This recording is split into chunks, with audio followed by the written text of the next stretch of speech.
vento vem tocar minha pele alegria. Oi, pessoal! Feliz por estar com vocês aqui.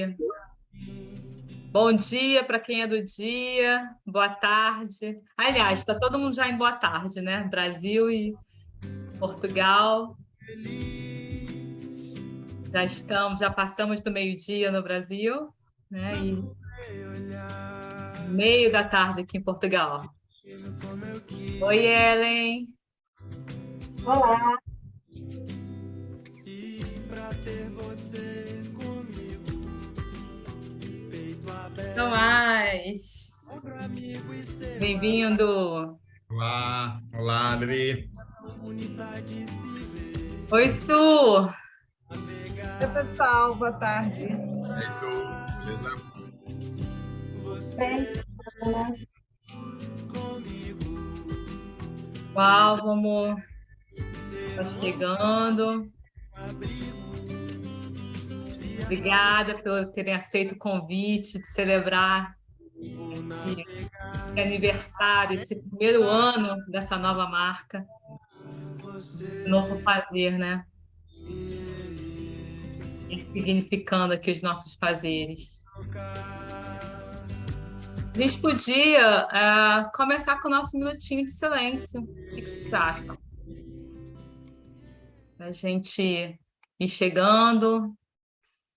Quem está chegando já entra aqui nesse contexto.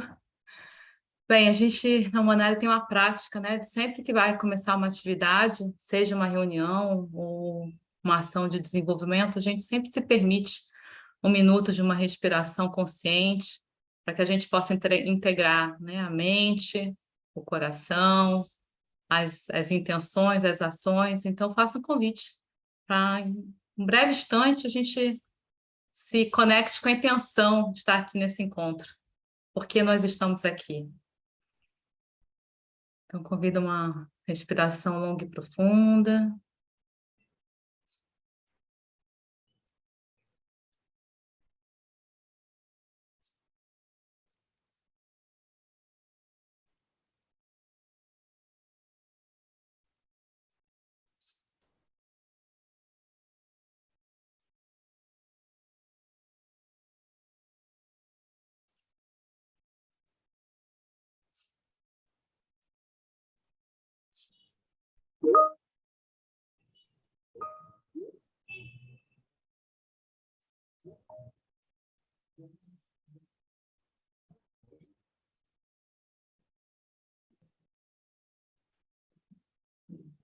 E aí, mais uma respiração longa e profunda.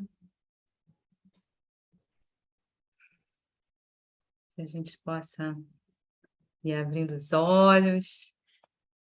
Quem estiver em casa quiser dar aí uma alongada, uma espreguiçada, aquecer o corpo, porque o papo hoje promete.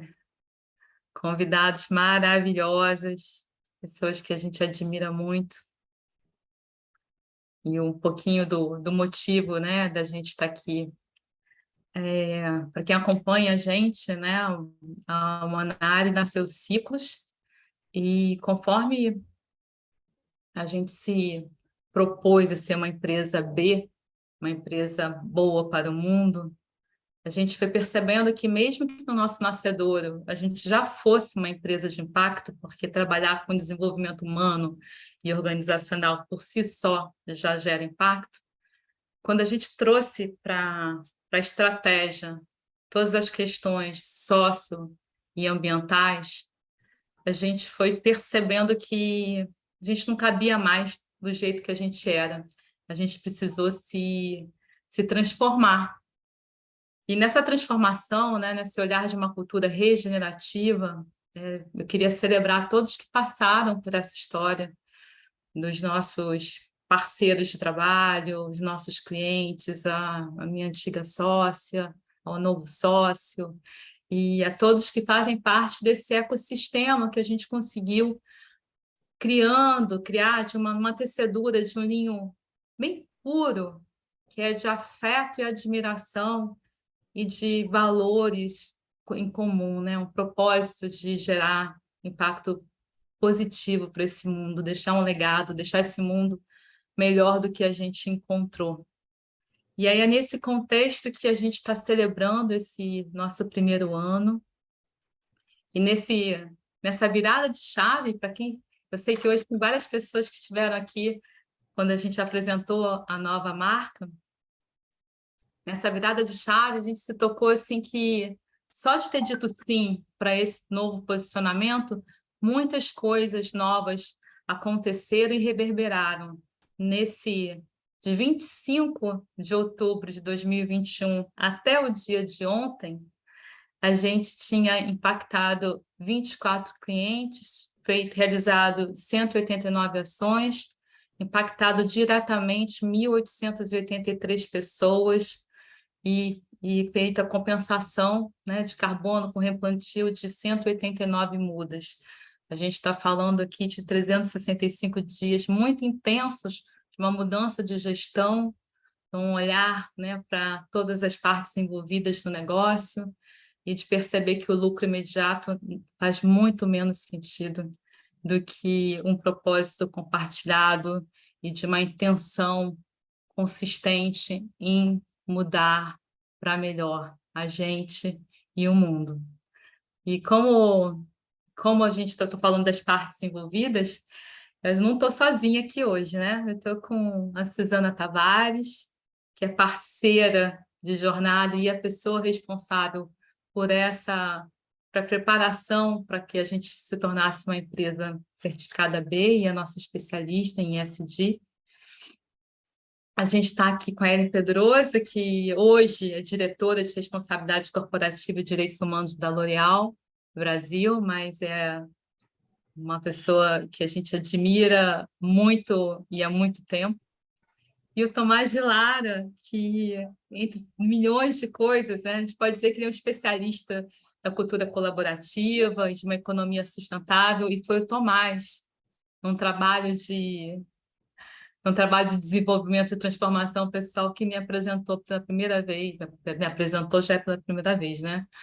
O contexto das empresas B, e me fez desejar, querer fazer parte desse grupo de empresas comprometidas em causar bem, né? De fazer bem para a sociedade. Então, eu queria, assim, falar um pouquinho assim do que nos reúne aqui, e queria fazer um recorte muito cirúrgico, que é essas tomadas de decisão, essas escolhas de gestão, essas escolhas de posicionamento que são orientadas por 6 valores. Os valores da Humanare são honestidade, autorresponsabilidade, gentileza, dedicação, serviço e humanidade. E quando a gente faz um recorte, dá um zoom no servir com sabedoria, com coragem e com compaixão, isso faz com que a gente se reinvente enquanto pessoas e profissionais que somos, mas também a gente transforma as organizações, né, os sistemas com que a gente faz parte. Então, eu queria convidar assim, para que o Tomás e a Ellen se apresentassem também. E aí, nesse lugar, eu acho que eu pulei, não falei, né? Sou Adriana Schneider, sou sócia fundadora da Humanare, sou carioca, moradora de Lisboa, loura, de óculos, um vestido estampado, e estou muito feliz de estar aqui conversando com vocês. Queria que um de vocês se apresentasse. Quer começar, Ellen? Contando um pouquinho de Ellen, você, por favor. faz aqui? Posso começar. Nossa, que lindo, linda história. Muito feliz e honrada de estar aqui com vocês nesse dia de comemoração. Só os valores de vocês já deixa a gente emocionada, né? Imagina o trabalho e a jornada que vocês têm feito. Eu sou super admiradora do Sistema B. Então, um prazer estar aqui com vocês. Eu sou a Ellen. Como você disse, recentemente virei diretora de responsabilidade corporativa e direitos humanos aqui na L'Oréal. Mas a minha trajetória, ela foi muito focada em impacto, mas em todos os setores, né? Eu comecei no governo, Depois eu migrei para ONGs, trabalhei aqui, fora do Brasil. Trabalhei no Sistema S, então no SESC, no Serviço Social do Comércio. Tive a oportunidade de conhecer um pouco o impacto estruturado do investimento social privado, como é que as empresas criam seus institutos, organizam. Então, trabalhei em alguns grandes, como o Instituto Coca-Cola e o Instituto Ronald McDonald, com campanhas importantes. No Instituto Ronald, além de eu ter sido diretora, eu acho que tem um ganho importante que eu aprendi muito, olhando para a saúde nesse país, né? O impacto que a gente pode fazer trabalhando numa parceria público-privada e olhando para uma causa. Então, é muito comum nas ONGs a gente ver projetos que vêm com o intuito de mudar uma comunidade, mas eles têm um tempo curto. Então, muito do tema de hoje, eu acho que é transformação e o quanto a gente pode construir uma jornada mais constante, né? Perene, olhando mesmo para impacto. Então, de lá, eu passei um período muito importante, que foi um sonho. Então, hoje eu de fato tenho esse sonho realizado, que é trabalhar no Sistema ONU, e fui do Pacto Global da ONU. E, enfim, pude ali entender não só melhor o sistema ONU, com a sua missão, mas considerar o quanto a gente tem uma possibilidade com as empresas de fazer mudanças. Então, muito alinhado aqui para ouvir o Tomás, que faz isso no dia a dia. Olha só, que introdução boa. Muito feliz de estar aqui compartilhando com vocês, né, que estão nesse caminho também, fazendo essa transformação organizacional. Bom, sou Tomás de Lara, brevemente para falar um pouquinho de mim. Sou administrador de empresa, comecei trabalhando com concessionária de carro, na parte de controle de qualidade. Depois comecei a empreender empresa de software, fazendo plataformas online. E aí, em algum momento, a gente fez uma virada bem legal, isso mais ou menos em 2009, 2010, que era começar a fazer software para impacto positivo. A gente estava bebendo das fontes do open source, né, das fontes abertas, código de fonte aberta, Creative Commons, de empresas que nem a Purpose, que hoje é uma empresa B, mas há muito tempo atrás era muito inovadora, fazendo produtos digitais para impacto positivo. Nessa história, a gente ajudou na cocriação do Catarse, que é a plataforma de financiamento coletivo e uma das únicas plataformas no mundo de financiamento coletivo que é open source. Enfim, participamos em projetos também com Oswaldo Oliveira e Augusto Franco, já estudando a colaboração, o trabalho em rede, né, e fazendo plataformas de código-fonte aberto para cocriação em rede, né, como Festival de Ideias e outras.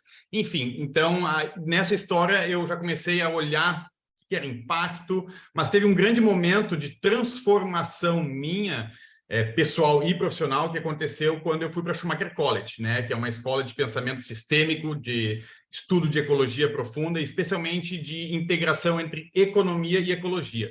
Ali, então, caiu uma ficha muito clara para mim, como administrador de empresa, que as empresas poderiam ser um grande vetor de transformação positiva, socioambiental, né, e que a gente teria que transformar todo o nosso olhar, a nossa prática, os nossos trabalhos. Muito do que eu aprendi na escola de administração, eu tive que transmutar esse aprendizado para uma nova lente, uma nova prática, um novo olhar. E nesse mesmo momento estava chegando o movimento B no Brasil, né, pela mão aí do Marcel Fukuyama e outras pessoas. Então era bem um momento que eu estava chegando a Schumacher College cheio de ideias, mas não sabia como traduzir isso para o mundo corporativo, que é a minha área, porque eu também tinha trabalhado em grandes corporações como Bacardi, Dell, então vivi também o mundo corporativo, essa energia forte, né, do que é o capitalismo, vamos dizer assim, agressivo, que não está ainda transformando.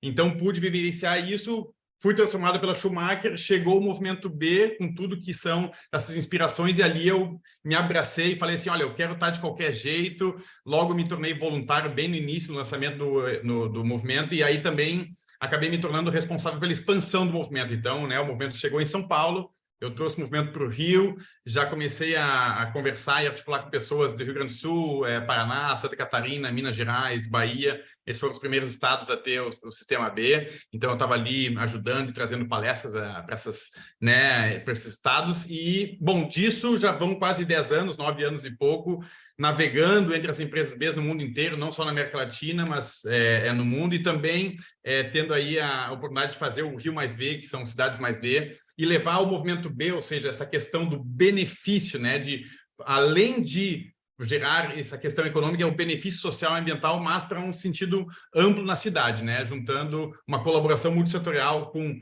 Federação de Indústria, Câmara de Comércio, Prefeitura, enfim, Sebrais da vida, universidades e outros atores, né? Então, hoje, o meu trabalho é muito voltado nisso. E só para concluir, sabe que a coisa que hoje eu mais estudo e mais me inspiro é a natureza, tá? Então, hoje eu leio livros de botânica, de cosmologia, de astrofísica, né, de biologia evolucionária, porque eu realmente acredito que o futuro é basicamente a gente primeiro se entender, né, como atores de um grande ecossistema, e em segundo entender as relações energéticas, relações que há entre todos os seres, todos os elementos vivos e não vivos. Isso é o que mantém, isso é o que evolui a vida. Então, o que mais me inspira hoje é estudar a natureza e tentar trazer isso para o mundo dos negócios da economia.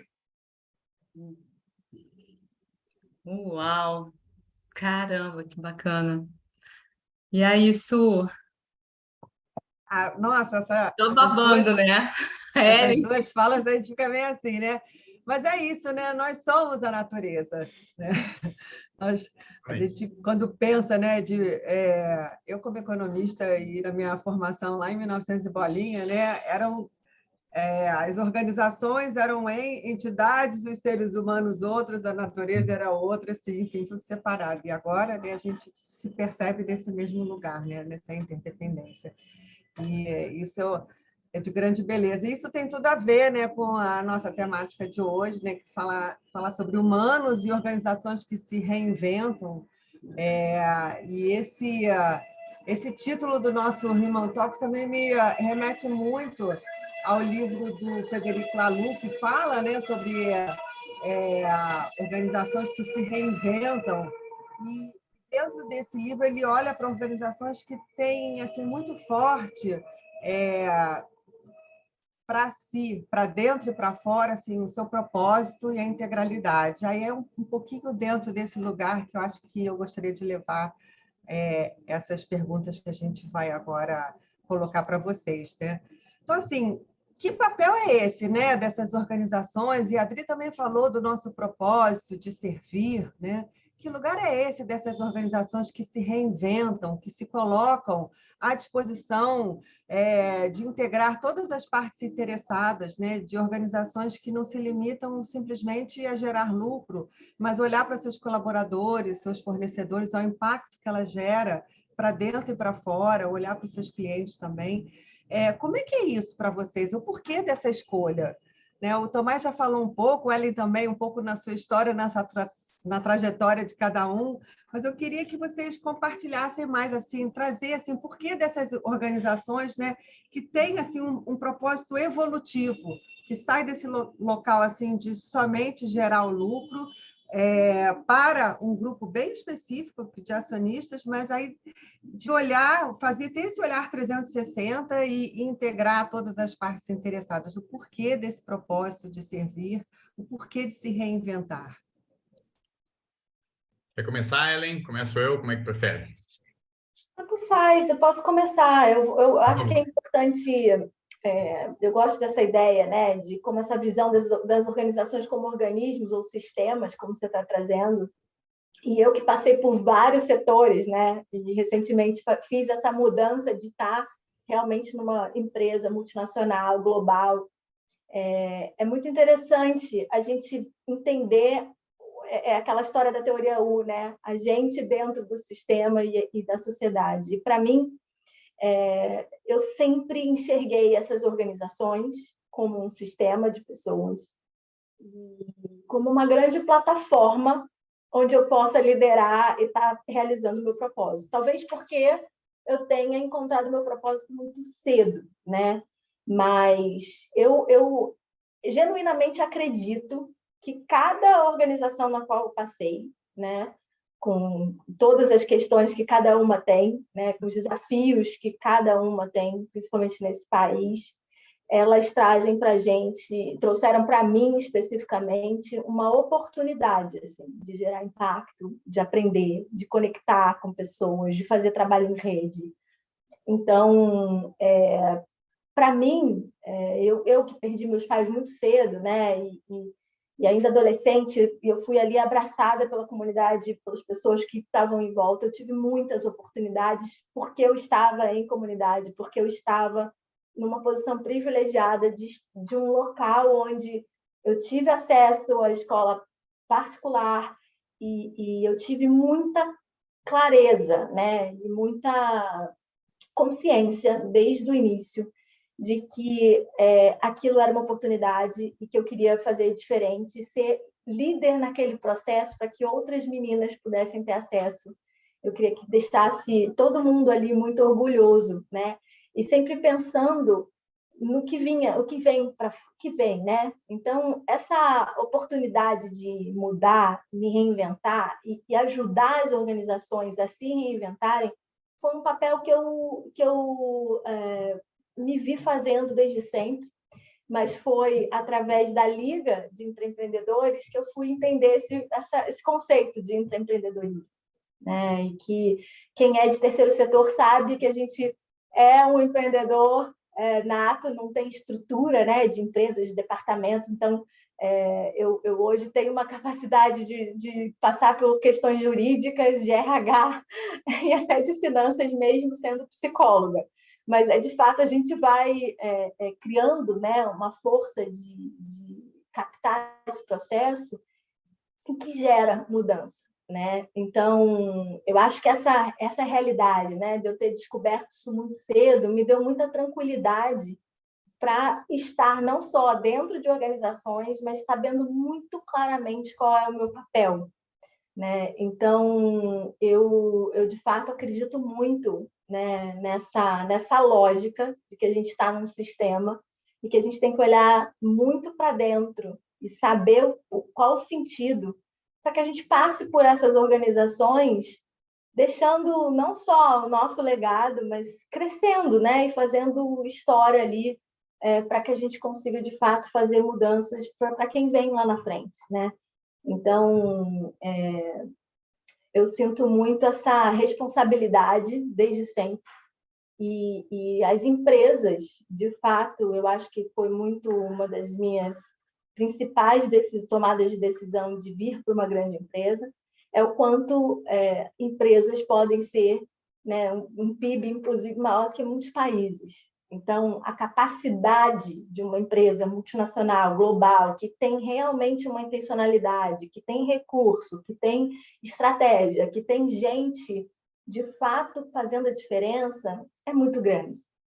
Então, eu acho que todo esse movimento que a gente está vivendo de ESG, de ODS, né, a própria agenda que a ONU traz muito claramente, né, dessa década de ação, que faltam 8 anos para a gente atingir as metas de desenvolvimento sustentável, é um chamamento, né, para justamente as empresas olharem para esse seu papel e que tem um monte de gente, como eu e quanto outros tantos intraempreendedores, olhando para a sua jornada pessoal e também buscando um impacto na empresa e, logicamente, na sociedade. Perfeito. E quando você fala, né, é tão nítido na sua fala a prática do servir, quando você pensa nas gerações futuras, né? A sua ação não é ser egocentrada, né? Não é para você ou no seu entorno, né? Você está olhando para frente. Então, esse é verdadeiramente o servir. Tomás? Vou pegar aqui, eu até te mandar o link no chat aqui para todos e todas, que o exemplo da Ellen é um ótimo exemplo de intraempreendedorismo, né? Porque é muito importante ter guerreiras e guerreiros que estão nessas grandes corporações, trazendo essa mudança, facilitando a transição, né? Eu já tive em 2 grandes corporações trabalhando e sei que muitas vezes elas são máquinas pesadas, duras, né, que muitas vezes sugam um pouco da nossa energia, sugam um pouco ali, né, do nosso campo, né, de atuação para a transformação, mas existem sim empreendedorismo, que nem a Ellen está falando, que ali existem um certo espaço para propor novos produtos, novos serviços, né, e realmente fazer essa transição para que a gente evolua num sistema civilizatório, que é o atual capitalismo, que ele tem aí um modelo que não está se encaixando, né? Por vários motivos, mas só para explicar, né? Eu acho que, assim, o capitalismo nos serviu para muita coisa, porque a população cresceu muito, a gente abriu essa liberdade econômica de criatividade, a gente vê tanta coisa que surgiu aí, a expectativa de vida aumentou muito e tudo, mas, ao mesmo tempo, as nossas desigualdades ainda seguem crescendo, né? A justiça social, basicamente, não sendo acolhida ou trabalhada dentro das empresas, né? E a questão ambiental nem se fala, né? A gente está aí numa rota onde a gente tem um pensamento de como se o mundo fosse de recursos infinitos, né? E sendo que ele é de recurso finito, então a lógica não se encaixa, né? E eu gosto também de trazer um pouquinho a história também dessa questão ambiental, social e tudo. Lá na Schumacher College a gente gosta de lembrar de um livro que se chama Walden, que é do Davi Henri Thoreau, é um livro de 1854, aonde ali ele já estava falando sobre autossuficiência, sobre o valor que é de produzir um pão e o valor que é de construir a sua própria casa, pegando a madeira daquele própria floresta e vendo a água que é feita naquele lago e como é que seria uma água que fosse poluída e o que ia acontecer. Então, todas essas relações ecológicas e especialmente... Eu não sei se foi ali cunhado o termo serviços ecossistêmicos, mas ele já estava chamando atenção para esses serviços ecossistêmicos que a planeta Terra nos serve e nos traz de forma gratuita, vamos dizer assim, e que a gente não calcula, nem hoje ainda se calcula na contabilidade na economia atual, né? Então, ali começou já uma jornada de reflexão e logo depois um bom tempo depois, houve outros livros, mas um livro importante também foi a Primavera Silenciosa, da Rachel Carson, de 1962, também falando dessa revolução verde, né, da cultura, que de verde não tinha nada, era uma revolução sintética, pegando muito do que era um final de uma Segunda Guerra Mundial, o início de uma Guerra Fria, e ainda usando a força da indústria química para promover uma nova agricultura e que serviu em algum momento, mas não foi baseado numa ciência baseada na natureza, foi numa ciência baseada no cartesianismo da separação do homem da natureza, como a Su falou anteriormente, tá? Então, a gente já vê também que a agricultura atual não nos serve e está gerando vários problemas, né? Aí depois ainda tem um livro muito importante, que é o que deu o nome da Schumacher College, que é Small is Beautiful, pelo então economista Ernest Friedrich Schumacher, em 73. Esse sim é um livro bem interessante da economia, porque ele fala não só do ambiental, mas do social. Ele fala uma coisa muito interessante, uma crítica que, na minha opinião, é muito válida até hoje. Será que as empresas têm que ter o tamanho que elas têm hoje? Será que, por exemplo, uma empresa que nem a Walmart, que tem 2,3 milhões de funcionários e um board de diretores, um CEO, alguns VPs, será que ela consegue ser humana? Será que ela consegue trazer jornadas de desenvolvimento humano para essas 2,3 milhões de pessoas, ou ela opera como uma máquina, né, ali dentro de um sistema que não tem essa conexão? Então, assim, o Small is Beautiful falava, talvez se a gente conseguisse desenvolver empresas que tivessem um tamanho de até 150 pessoas, seriam interessantes, né? Que esse é o número de Dunbar, um sociólogo que fala que a gente consegue se relacionar de forma mais vinculada, íntima, com até 150 pessoas, 200 pessoas, né, na nossa vida. E isso é verdade, a gente vê até nas mídias sociais, se a gente for ver, nossas interações é mais ou menos entre 150 e 200. Olha que louco, no Facebook e no Instagram. Esse número lá de quase 100 anos atrás bate com isso. Mas, enfim, estou falando isso por quê? Porque realmente as grandes corporações elas têm esse problema, né, de alguma forma, deixar de lado o desenvolvimento humano, a profundidade da troca humana, né, e o espaço para que os humanos possam ser a si mesmos. E isso é o que o Schumacher falava lá no seu livro, né? E, enfim, então depois tem a Conferência de Estocolmo, também em 72, ela abriu espaço para o Eco 92, né, a Rio 92, aqui no Rio de Janeiro, uma conferência do clima, obviamente, e aí depois todas as outras conferências que teve das partes governamentais e tudo, IPCC e tal. E interessante falar também do Joe Elkington, que é um dos fundadores do Movimento B lá no Reino Unido, que em 98 cunhou o termo triple bottom line, tá? Que é o termo lá do tripé da sustentabilidade econômico, social e ambiental, esse é 98. Ele falando, então, com o Kofi Annan, né? O Kofi Annan da ONU, junto com o Pacto Global e a instituição financeira também da ONU, o IFC, se juntaram e escreveram uma carta para 50 CEOs, e disso surge, então, esse conceito de ESG, mais ou menos em 2005, a partir de uma carta, de um relatório chamado Who Cares Wins, né? Who Cares Wins, ou seja, quem se importa ganha. Então, já era ali um chamado para grandes CEOs, né, e empresas falarem que quem se importar com o outro e com o meio ambiente vai ganhar. E isso é o ESG, é como se fossem métricas para o sistema financeiro reconhecer e investir naquelas empresas que estão fazendo impacto. 2006 começa o movimento B nos Estados Unidos, 2012 ele vem para a América Latina, e aí muita coisa se desdobra disso, e hoje a gente vê aí realmente florescendo isso.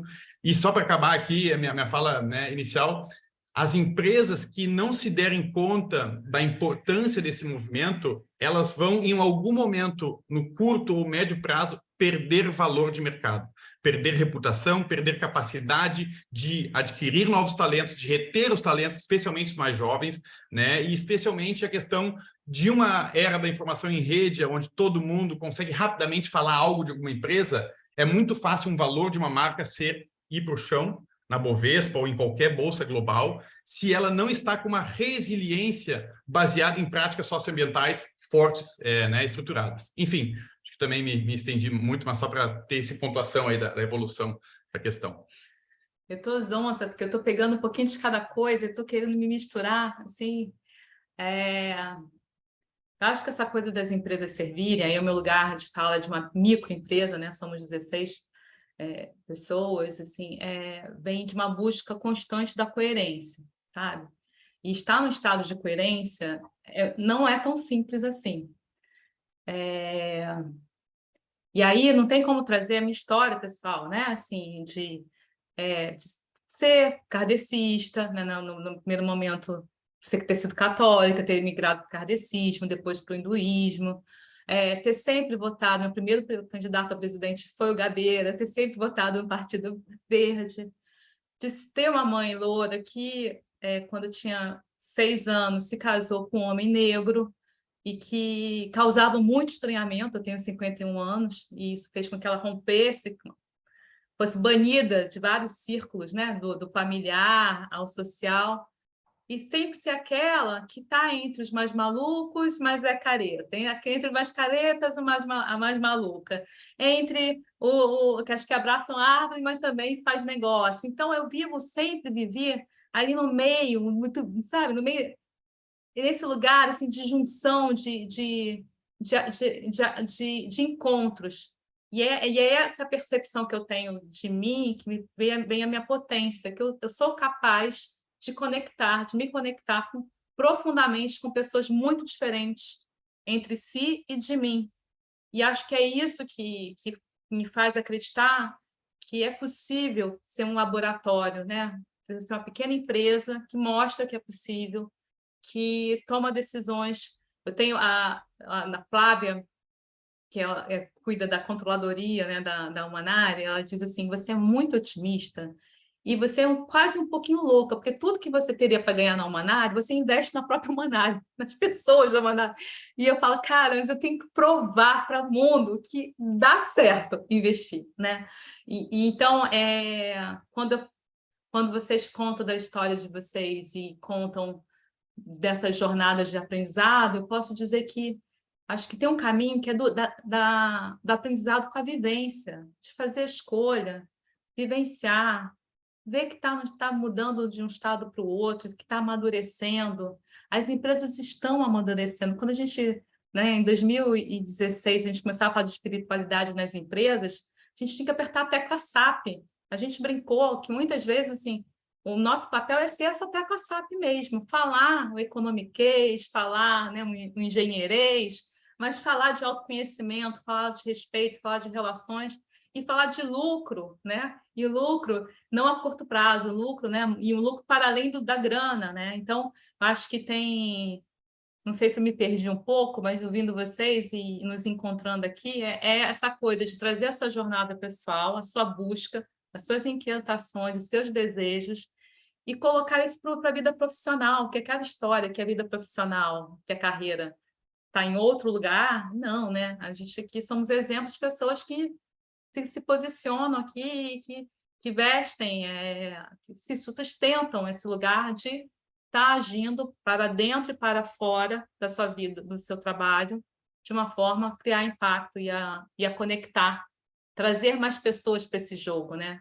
Que é um jogo que todo mundo sai ganhando, deixa de ser o ganha-perde, né? Então, assim, a gente tem que chamar mais gente para fazer parte desse ecossistema.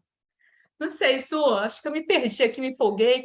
Rodrigo, você é sempre essa pessoa maravilhosa que vai trazendo um monte de coisa, faz uma salada e tá Depois tudo ninguém ótimo. entende nada. Não, tá tudo ótimo, porque é sempre muito inspirador. Não, já deu a super deixa aqui para continuar a nossa conversa dentro do propósito que eu estava falando, né, da orientação que a gente pegou pelo livro do Lalu, né, e falando de propósito evolutivo, de integralidade, está super dentro da temática. Ellen já trouxe um pouco na primeira fala dela, falando assim de ser ela mesma, né, de poder ser espelho para as outras pessoas. E toda essa fala que o Tomás trouxe também da trajetória da sustentabilidade me fez lembrar um evento que eu participei. Isso, assim, para mim, é igual aquela coisa do Rock in Rio, sabe? Eu fui na Eco 92. Mas eu fui na Eco 92 numa noite muito especial, em que foi ali na Glória, né? Assim, na Praia do Flamengo, muitas tendas, foram convidadas todas as religiões para fazer uma noite de vigília para o meio ambiente, para a humanidade. Então, você tinha tenda de tudo, desde de práticas indianas, de católico, protestante, umbandista, de cigano. Ali estava um festival. E assim, um festival muito rico, assim, de muito respeito. E ao final, assim, quando amanheceu, teve uma palestra com o Dalai Lama. Então, realmente, assim, né, eu fui, né? Assim, é um evento que toca, e é justamente desse lugar, né, da integralidade, né? Que nós somos muito mais do que aquela caixinha, quando a gente entra na empresa com o nosso eu estritamente profissional, nós somos muito mais do que isso, né? Nós temos, assim, uma integralidade de olhar para o nosso masculino, feminino, intuição, espiritualidade, enfim.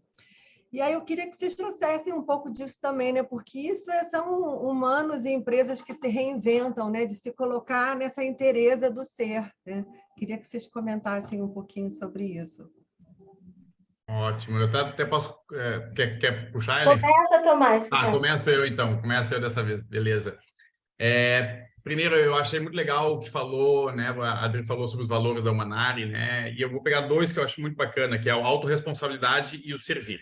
O autorresponsabilidade, eu acho que conecta também ao autoconhecimento, né? E eu acho que não existe como a gente conseguir fazer um impacto positivo lá fora se a gente não está cuidando de dentro, do interior, né? Não começar pelo interior, por se organizar mentalmente, né? Por, às vezes, que nem a gente começou aqui com um momento de silêncio, né? Eu também, praticamente todas as reuniões mais importantes, inclusive nas palestras também que eu faço, eu busco sempre, eu tenho um sininho, vou mostrar para vocês aqui, um sininho tibetano, eu sempre levo para onde eu vou, em todos os lugares, eu bato ele, e isso tem a ver com, obviamente, eu primeiro acalmar a mim mesmo naquele momento e também estabelecer um campo energético de fala de maior presença, né? E aí vai dizer assim, mas eu não preciso me acalmar. Eu acho que, assim, é interessante, né? Tem um filósofo que chama Krishnamurti, e ele fala, é muito interessante a visão dele, e ele fala que o grande problema da civilização é que a gente não conhece a natureza do pensamento humano, né? Como funciona. E o pensamento humano, ele é todo fragmentado.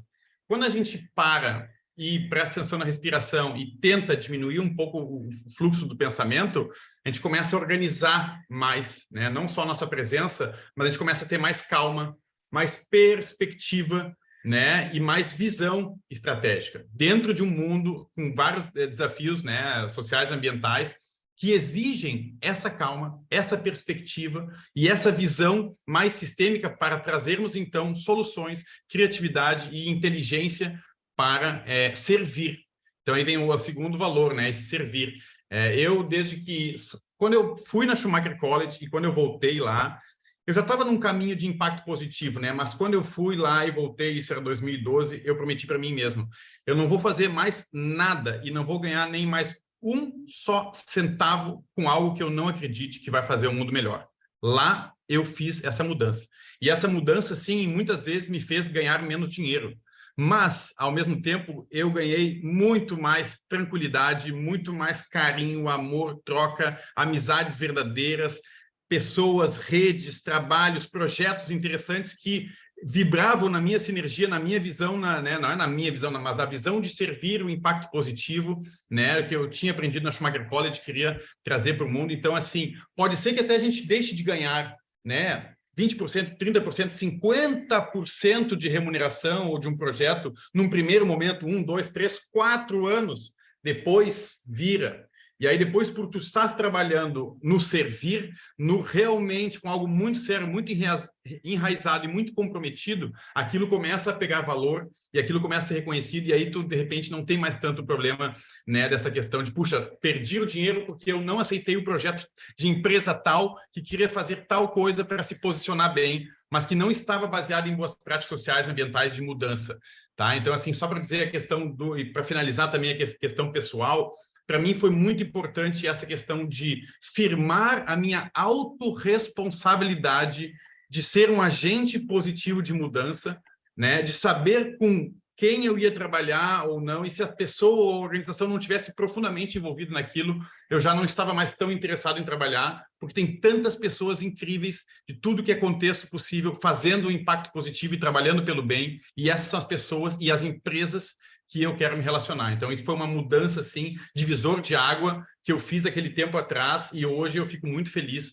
por ter feito isso. O que não quer dizer que a gente não vá trabalhar com empresas grandes e que ainda não estão nesse impacto positivo, mas estão, de fato, comprometidos na transição. Aí sim eu trabalho. E vou dizer mais. Pode ser grande empresa, das maiores que vocês imaginam, das que fizeram os piores impactos positivos, se o comprometimento da liderança é verdadeiro mesmo, e elas estarão lá, abertas a escutar e ouvir não só a nós, Movimento B e outros, mas também as partes interessadas, as comunidades ribeirinhas, indígenas, as comunidades pretas, as comunidades periféricas, não importa, né? Comunidades que estão ali, muitas vezes, vulnerabilizadas e sofrendo os desafios socioambientais e com falta de justiça social e falta de justiça climática, então não vale a pena investir. Mas se está aberto para fazer essa conversa, sim, vale investir, e aí a transição tem que ser feita por todos, dos grandes aos maiores.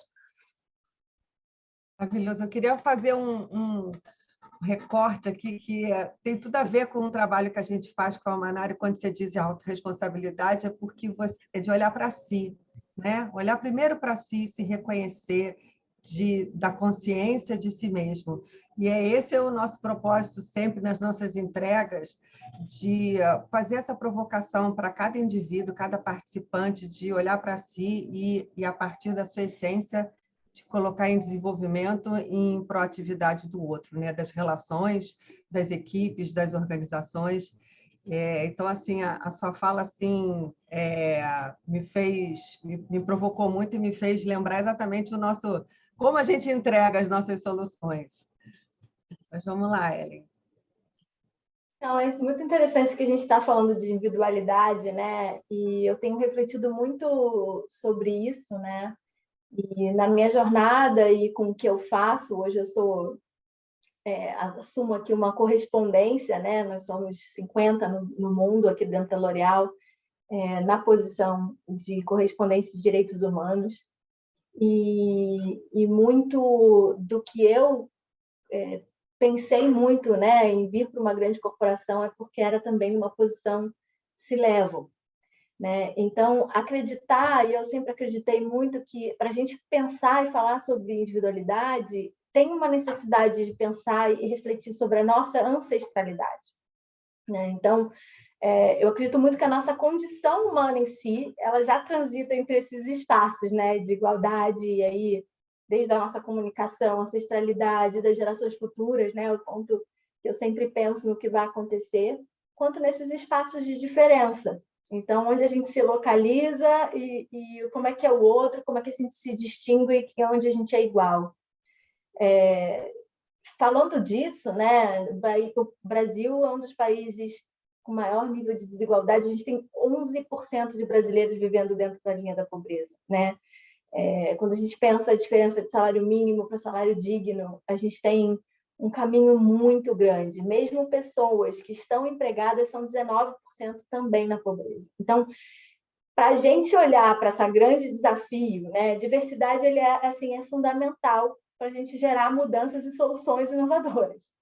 Eu não acredito que grandes empresas ou pequenas possam fazer mudanças sem olhar para esse grande pote de realidade que a gente tem, esse caldeirão, né, de diferenças, bagagens, origens, e que a gente tenha voz, né, que possa trazer esse conhecimento, que possa ser de uma universidade, como o Tomás teve uma oportunidade, como seja da vida, né?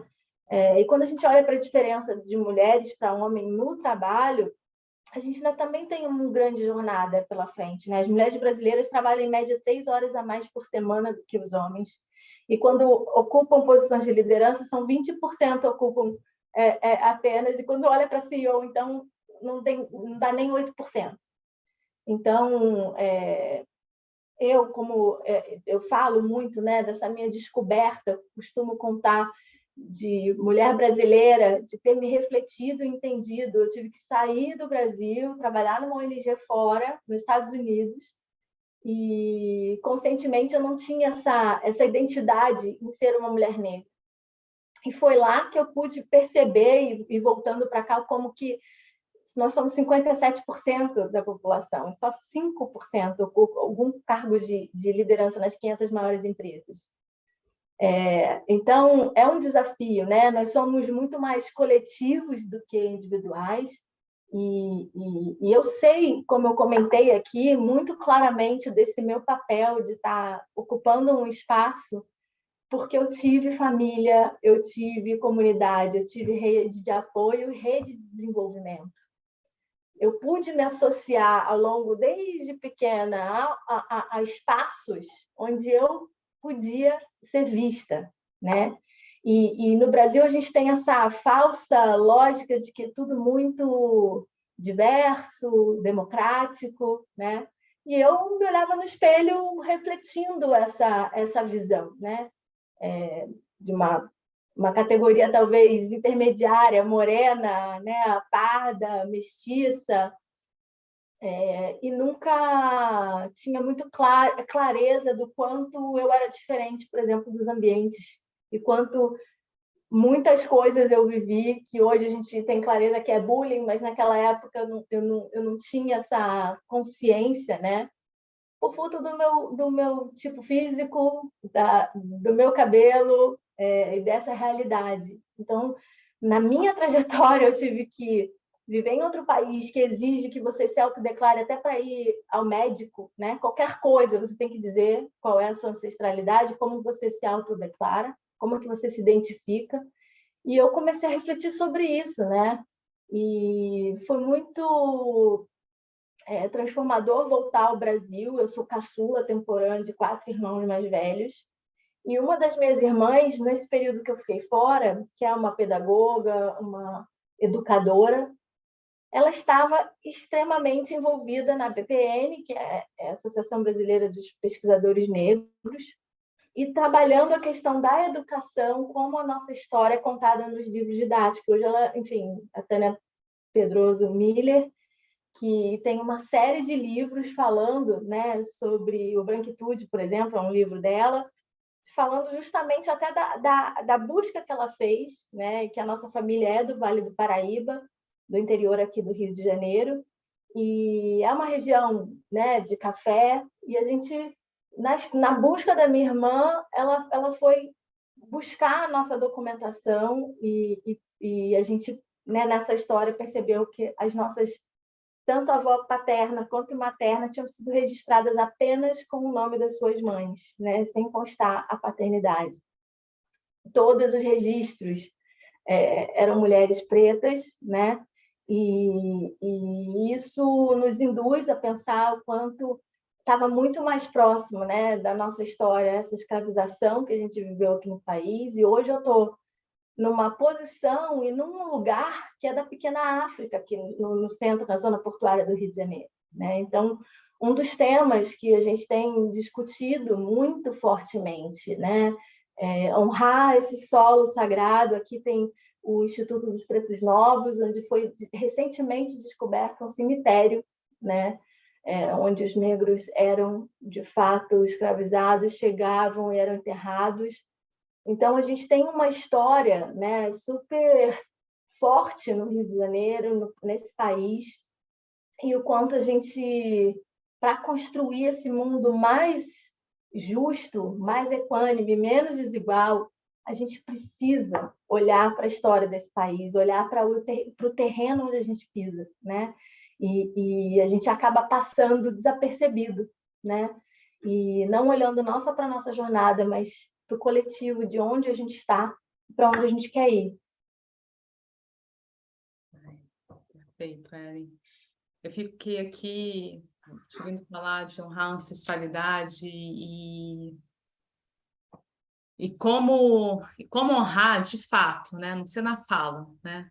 Como integrar de fato, sem ser só na intenção, né? É essa coisa de trazer para o mundo corporativo rituais, políticas, né?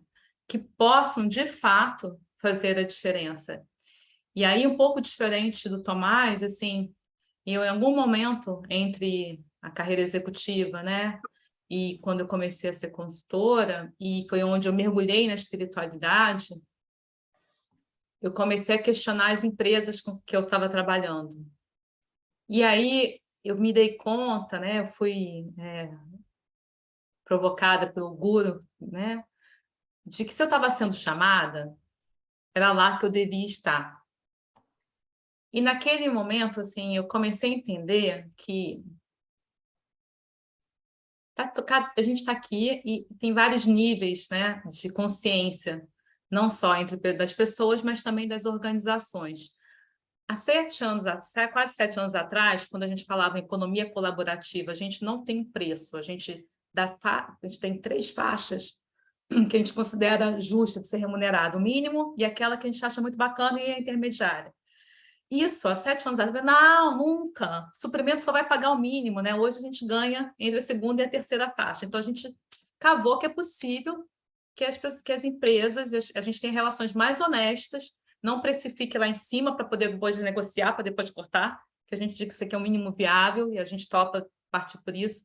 E aí, desde então, a grana nunca foi um critério de fazer ou não fazer projeto. Mas também a gente começou a perceber que de lá para cá está sendo muito mais fácil da gente ser chamado. A gente é chamado, a gente não tem muitas empresas, geralmente são as mesmas empresas que vão indicando umas às outras, porque esse tipo de assunto que a gente está tendo agora está fazendo mais sentido. E está fazendo mais sentido porque as pessoas começaram a falar e fazer. Então, eu me vi em alguns momentos tendo conversas sobre valores, sobre os nossos 6 valores, com empresas que estavam passando, tendo seus executivos sendo presos por conta do Lava Jato. E aí, como é que eu faço um programa de trainee numa empresa que eu tenho o primeiro executivo preso? E aí foi muito bacana que a gente começou a perceber que são as pessoas que fazem as organizações, né? E que a potência está nessas pessoas que estão ali dentro. Então, alguns erram, muitos erram, algumas escolhas estratégicas são erradas, mas se tem alguém se alguém muda a forma de pensar, se alguém muda a forma de relacionar, vai causando uma mudança. A gente precisa contaminar para o bem mais pessoas. Então, a gente agora, Tomás, assim, a princípio, a gente não diz não, a não ser que seja alguma coisa assim muito cabeluda. Mas, assim, se chamou para conversar, é porque já tem ali uma frestinha de luz de alguém querendo fazer diferente. E é ali nessa frestinha que a gente entra. Não sei se... Perfeito, é muito bom e é isso que, né, estar aberto, porque realmente, se tu for exclusivo, né, e não dar espaço e oportunidade para outros mudarem, acho que, então, eu super concordo com o caminho de vocês. O meu caminho também é esse, a única questão é que se estar aberto a conversar, as pessoas conversam, e aí depois não se mostram comprometidas, ali é o momento que eu injeto. Aí é outra coisa. É outra coisa, mas isso é importante, porque senão tu tá ali meio que enxugando gelo, nananana, entendeu? E gastando o teu tempo, que é privilegiado, para poder apoiar outro que de fato está comprometido. Então, acho que é isso aí que a gente se encontra, né? Que sim, estamos abertos, mas saber qual é o momento de ver como é que é. E eu até conecto aqui a pergunta da Ju Beretta, que eu gostei muito, né? Sobre as grandes empresas, né? Se não estivermos nós em empresas comprometidas, quem estará fazendo o trabalho sujo, né? De estar ali no lugar, né? E iniciando essa transformação. Então, qual o ponto de vista nosso? Eu concordo muito com essa tua reflexão, Ju. Eu acho que, assim, temos que ter pessoas ali iniciando essa transição, tá? É uma questão até que muitas vezes as pessoas que estão, e a própria Ellen, eu acho que é uma pessoa ali que tem que ter resiliência psicológica, emocional para poder levar isso adiante, né? Mas realmente se a gente não tem essas pessoas ali dentro, né? Porque eu vou dizer para vocês, já estive em muitas conversas com muitas pessoas de diferentes contextos que falam assim, puxa, como a Ju falou, é só não mais ir nessas grandes empresas, é só não a gente mais comprar e a gente não ocupar os cargos que, de repente, elas desaparecem. Em teoria, isso é verdade, só que na prática o mundo é como a gente conhece. O mundo sempre vai ver pessoas que vão estar ali, sempre vão ver pessoas que precisam do dinheiro, que não têm o privilégio, que eu, pelo menos, posso dizer, eu tenho o privilégio de hoje escolher com quem eu trabalho, aonde eu trabalho e focar 100% no impacto positivo, mas às vezes muitas pessoas aqui no Brasil não vão ter essa oportunidade, esse privilégio de poder escolher aonde trabalha e vão ter que trabalhar por sobrevivência, entendeu? Por poder ter o seu salário.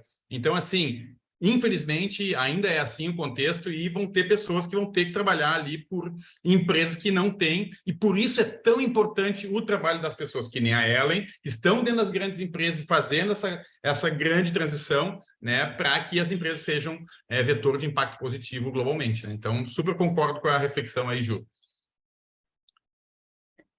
Não sei se a Ellen quer trazer alguma coisa disso, mas...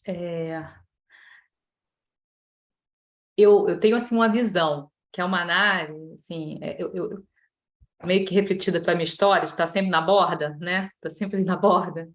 Eu acho que a Manari, o meu sonho para a Manari é que a gente seja, assim, uma ponte entre o segundo e o terceiro setor. E é incrível, assim, que eu sempre quis isso, mas esse ano, do ano passado para cá, depois que a gente mudou o nome, a gente começou a fazer projetos de potencialização de negros, de PCDs, e agora, esse ano, a gente começa a fazer um para a comunidade. Então, assim, só que a gente não é uma empresa de diversidade. A gente é uma empresa que acredita no potencial de transformação e de impacto das pessoas. Então, a gente lida com essas pessoas no que nos aproxima, que é a humanidade, né? E ajudá-las a reconhecer que elas têm as ferramentas internas necessárias para o desafio dessa jornada. Então, a gente só ajuda elas a se darem conta do que elas têm de bom, porque o mundo é injusto, porque o líder, apesar de ser alta performance, vai promover o branco em vez de promover o preto, porque a mulher não se candidata. Assim, a gente sabe que o entorno, e aí puxando para a autorresponsabilidade, né? Qual é a nossa parte? A nossa parte são as escolhas, porque ninguém é responsável por como a gente lida com o que nos acontece. Então, assim, a gente vem trabalhando nisso e tem achado assim que, nossa, assim, tem sido muito bom para todos nós. A gente está experimentando esse tipo de coisa, esse tipo de projeto, e perceber que tem vários caminhos, e esse é um caminho que a gente se vê hoje capaz de fazer. Daqui a pouco a gente vai descobrir outro, e tem outros caminhos possíveis. Mas, assim, esses projetos acontecem em empresas que já bateram a cota do PCD, ou que tem uma meta declarada, né, ali, onde todo o conselho está tomando conta disso. Agora, são tantos vieses para que isso dê certo. É tanta política, é tanta coisa, assim, que aí o que a gente pode dar conta, né, assim, é de ajudar a pessoa que está no meio, embaralhado, a ela cuidar de si, porque não é ela sozinha, não é uma política, né? Não é uma meta, né? Não é uma cota cumprida. São vários fatores aí mudando essa realidade, né? Bom, eu queria avisar algo que era para a gente ter falado no início, mas Ellen me tá aí, né? desculpem, a Ellen vai precisar sair um pouquinho mais cedo, então só para cuidar do tempo da Ellen. E a gente tem perguntas também, algumas já foram sendo respondidas aqui no chat. O Tomás é essa pessoa, né, que vai fazendo, né, acelerada, adoro, né? Mas a Danda podia trazer algumas perguntas aí que os participantes colocaram. Tem sim. Tem uma pergunta da Karine. Acho que tem 3 perguntas da Karine. O que fazer aqui agora, a partir das trocas que foram partilhadas? Voltaremos para os nossos lugares de fala, com que perspectivas futuras? Tem uma essa aqui é para todo mundo, mas tem uma Eu direcionada acho que é para para todo ela e uma para o mundo, e acho Tomás. que pode responder no chat, de repente, quem quiser também. Eu adorei a pergunta e pode também responder no chat, quem quiser, sentir à vontade. Para Ellen, em que Uma momento da... provocação, né? É uma provocação mais do que uma pergunta. E essa coisa, como é colaborativo, né? Qualquer um pode responder. Inclusive os Já ouvi quem está participantes. lá, quem tá assistindo também, quer ler. Para Ellen, em que momento da sua vida essas questões que partilhou se tornaram relevantes na sua prática profissional? Assim, para mim, eu acho que eu tive essa sorte de ter encontrado logo um sentido, né? Eu lembro que eu trabalhava num programa em São Paulo, em que chamava Programa da Saúde do Adolescente, né? Da Casa do Adolescente, com a doutora Albertina Duarte Taquiuti. E era dentro do Hospital das Clínicas e dentro dos postos de saúde. E dali, enfim, a gente atendia jovens e meninas com todas as realidades e foi muito impactante enquanto a gente via meninas grávidas, abusadas, uma série de situações que para mim eram muito claras, né, de uma realidade desigual, assim, de falta de perspectiva de futuro, né? Me impressionava porque eu era também muito nova, tinha 18 anos, e eu via o quantas vezes para elas ser mãe era o único projeto de vida. Era a única esperança de ter uma missão na vida, né? E teve enfim, uma indicação entre jovens, um projeto entre jovens da América Latina, lideranças, e eu fui representando o Brasil para Washington, foi a minha primeira viagem internacional, assim, né? Vamos dizer assim, representando o Brasil, para construir o conceito de protagonismo juvenil. E éramos 15 jovens, mais ou menos, da América Latina, e eu me lembro de estar na frente da Organização Pan-Americana de Saúde, em Washington, assim, e eu não parava de chorar, assim, eu não parava de chorar porque era muita força, muita potência, sabe? De jovem trazendo solução para a juventude, e como a gente tem realidades muito duras e parecidas na América Latina. O quanto política pública, se bem feita e estruturada, né, funciona, como pode mudar vidas, né? E isso foi um chamamento mesmo, né? E hoje, né, olhando lá para aquela menina de 18 anos e para essa mulher de 46, hoje, com tudo que eu já passei, é incrível estar liderando uma discussão em C-level, né, de que as empresas elas têm que estar com o coração do negócio falando de questões como pobreza, inclusão, dignidade. Eu tinha 1000 preconceitos e principalmente quando eu comecei a trabalhar com ONGs muito comunitárias, né, em relação ao capitalismo mesmo, a maneira como essa ganância que destrói, né, o meio ambiente. E hoje vendo que estar dentro, né, e hoje eu tenho maturidade e experiência para poder influenciar, porque como o próprio Tomás falou, não é simples, né? Eu acho que a gente já tem empresas, muito pela provocação da ONU, né, lá do Who Cares Wins, que o Tomás trouxe muito claramente lá atrás, falando sobre essa questão do ESG como um indicador importante para que a gente tenha investimento em empresas que, de fato, olham para esses indicadores sociais, ambientais e que cuidam dessa governança de forma estruturada, elas estão ecoando, né? A gente tem os 17 Objetivos de Desenvolvimento Sustentáveis que as empresas estão buscando. Então, fazer parte, fazer da mudança de dentro, né? Para mim, olhando para trás, se eu falasse com aquela menina de 18 anos, eu não acreditaria, né? Eu não acreditaria que era possível ter essa abertura e essa intencionalidade real das empresas. A gente ainda tem muito a caminhar, né? Eu acho que é recente, mal ou bem é recente, a gente está falando de uma mudança de mindset e as metas, né, financeiras e ambições que as empresas têm eu acredito, vão chegar exatamente nas mesmas metas de ambição para conectar pessoas e fazer mudanças nas comunidades e nos processos na qual a gente lidera. Então, eu acho que iniciativas como o Sistema B, o próprio Pacto Global, eles trazem essa concretude de como que a gente pode, no dia a dia, ter suporte de rede, de metodologia, de avaliação, para que as mudanças aconteçam na prática, né? E em vários níveis, porque, voltando à nossa conversa inicial, tem um trabalho muito rico da população interna,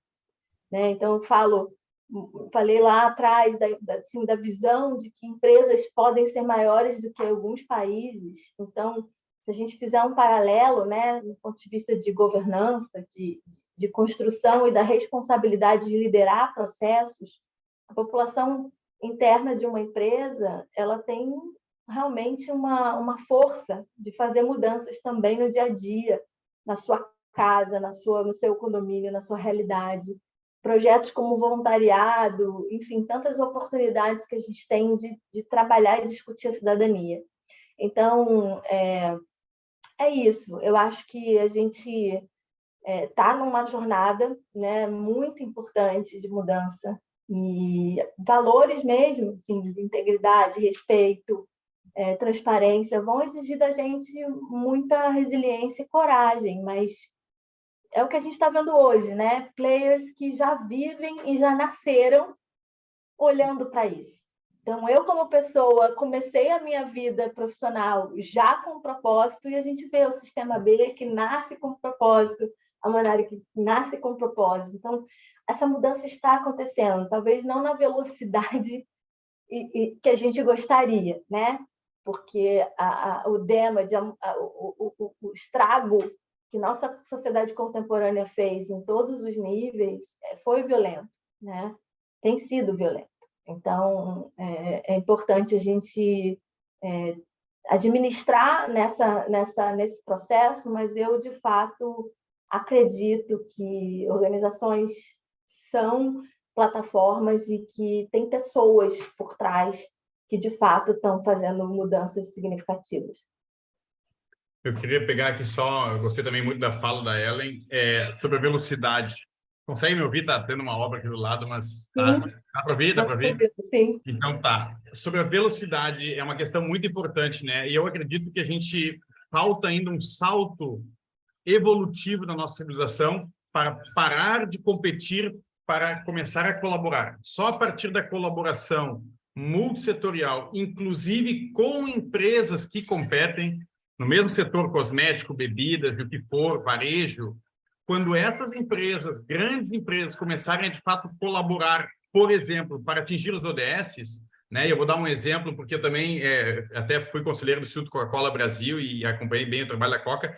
Para vocês terem noção, a Coca e a Ambev, que são basicamente os maiores competidores do mundo, colaboraram numa cultura pré-competitiva para reduzir a questão de emissão de plástico e aumentar a reciclabilidade dos seus produtos, né? E plástico de um uso só e tudo mais. Então, assim, realmente, quando o mundo corporativo começar a usar a cultura colaborativa como vetor de transformação, como vetor de inovação e especialmente como vetor, né, para atingir os ODS, os 17 que a gente tem, no caso dos 16 assim concretos, isso também vai ser um salto muito grande e eu sinto que esse salto a gente não começou a dar, a gente só vai dar quando os problemas forem ainda, já são graves o suficiente, tá? Mas ainda vão ser mais graves com a questão da crise climática, que cada vez mais fica evidente, e aí, então, vai haver uma pressão da sociedade para, então, as grandes empresas começarem a colaborar. E, para isso, exige lideranças que tenham um trabalho de autoconhecimento muito interno, muito grande, para poder deixar de lado o seu ego. Primeiro, o seu ego pessoal, e, em segundo, o seu ego corporativo, o ego da corporação. Porque o ego da corporação, se meu logo não sai, se não fui eu o líder, se não fui eu que iniciei essa iniciativa global de reciclagem, então não estou. E aí trava a colaboração, e para termos corporações que possam ir para esse novo nível de civilização madura, precisamos ter líderes maduros internamente que possam deixar de lado o seu ego e seu reconhecimento para poder construir projetos colaborativos multissetoriais. Ellen, eu estou preocupada. Se você quiser sair a francesa, já que você está na L'Oréal agora, você sai, a gente está super entendendo. Tá? Eu estou deixando um recadinho aqui. Obrigada pelo convite. Muito obrigada pela sua participação. Eu sei também do nosso tempo. E aí eu vou só aprofundar aqui para chegar em pessoas em grandes empresas. A gente tem...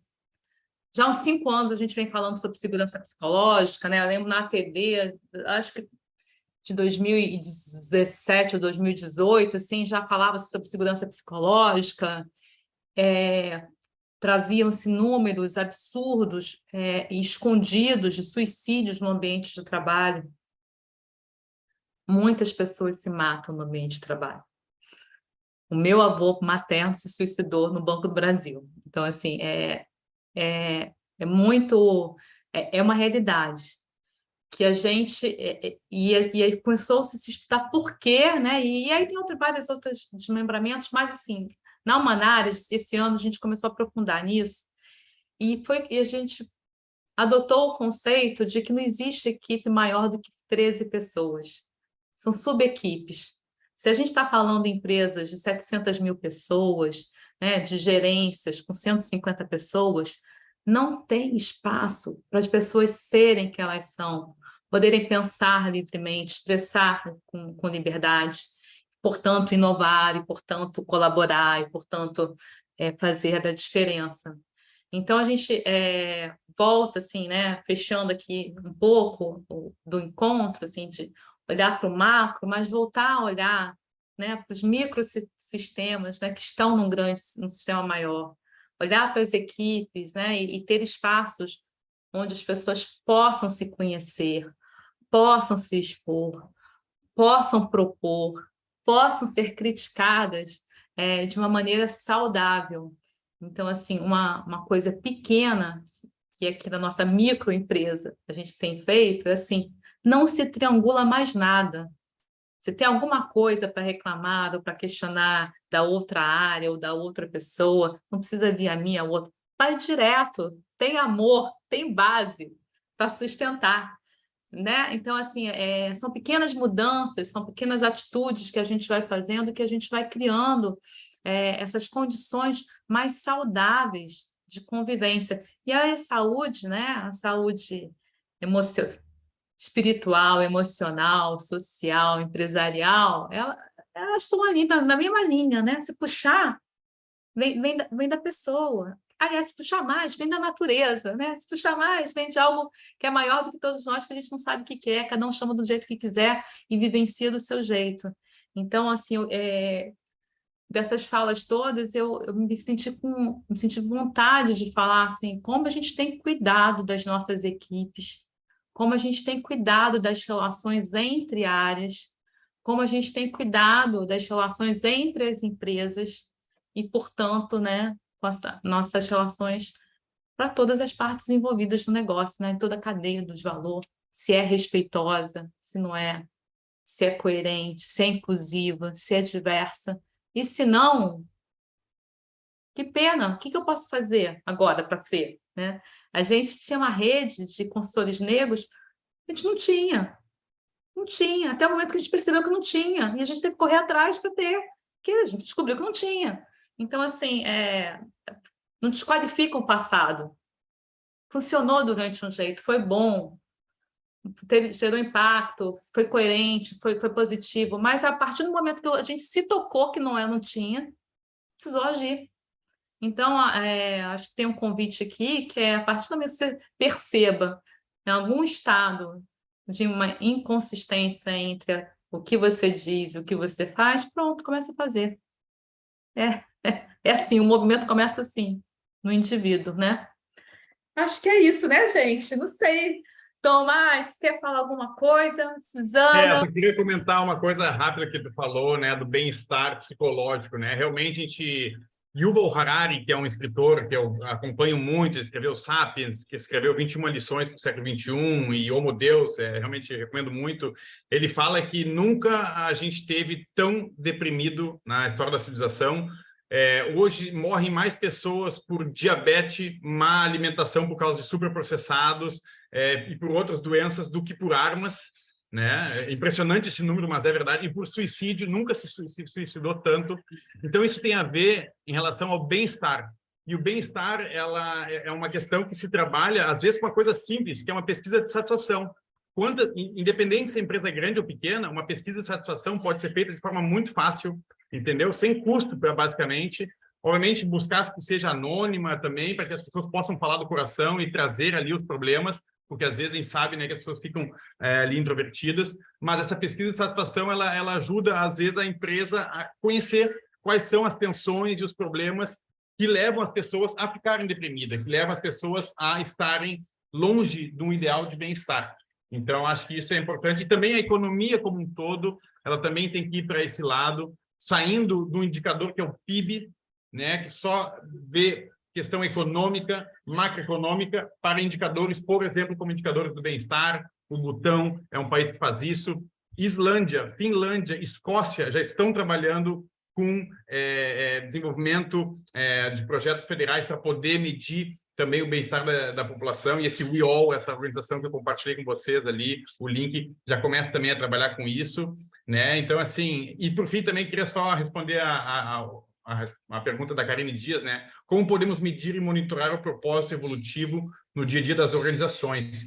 Então, vou de novo compartilhar que essa avaliação de impacto B, o legal dela é que ela é gratuita e online para qualquer empresa, de qualquer tamanho, de qualquer setor, e o interessante é que ela é baseada num sistema de pontuação de 0 a 200. Então, ao final, tu fazendo essa avaliação, tu sabe a tua pontuação nas áreas de governança, meio ambiente, comunidade, trabalhadores e a tua relação com os clientes. E aí, isso, então, te dá como se fosse uma fotografia do teu estado atual, do impacto positivo, né, da pontuação, e tu pode ir, ano a ano, medindo, voltando a responder essas perguntas e, dessa forma, então, se encaminhando numa jornada de impacto evolutivo positivo a partir das empresas. Eu vou pegar essa dica para, assim, a gente, na Manara, enquanto empresa, tá? A gente faz não só o BIA, né, que é da B, como a gente também faz a Humanizadas. A Humanizadas, ela é uma pesquisa que a gente tem uma honra de estar, né, como referência, porque houve todas as partes, houve fornecedor, cliente, sociedade, líderes e colaboradores. Então, a gente checa também, né, o que a gente acha do que a gente e o que os outros acham. E é nesse desencontro ou encontro de percepções que tem os pontos de melhoria. E não só de melhoria, mas também de potencialização, de crescimento. Aquilo que é bom vai fazer mais.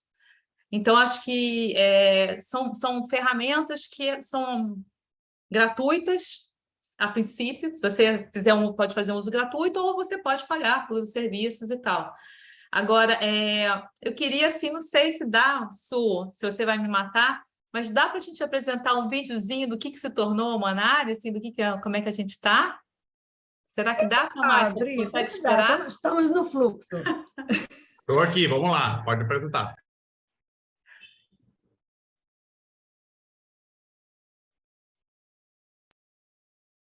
Acho que dá satisfação.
feliz aniversário, Manari. Vou chorar. Eu sou a chorona número 1, né? Então, assim, eu agradeço por a gente poder compartilhar aqui a nossa trajetória e a nossa emoção de estar aqui também. Agora você finaliza, Adri, porque... Não, chorando. Tomás, você Parabéns, me vocês colocou merecem, nesse parabéns. mundo. De verdade, muito lindo ver esse vídeo. Muito legal a trajetória de vocês. Gente, obrigada a todos que estiveram com a gente. O Tomás tem LinkedIn, sim, a gente vai mandar. Obrigada a toda a equipe, as pessoas que vieram antes, as pessoas que estão indo, todos influenciaram, impactaram, transformaram. E a gente acredita nos encontros, né? Então, que esse encontro, né? Que cada um que participou desse encontro saia daqui com alguma ideia nova, com alguma vontade nova, né? Com um sentimento diferente sobre o que a gente conversou.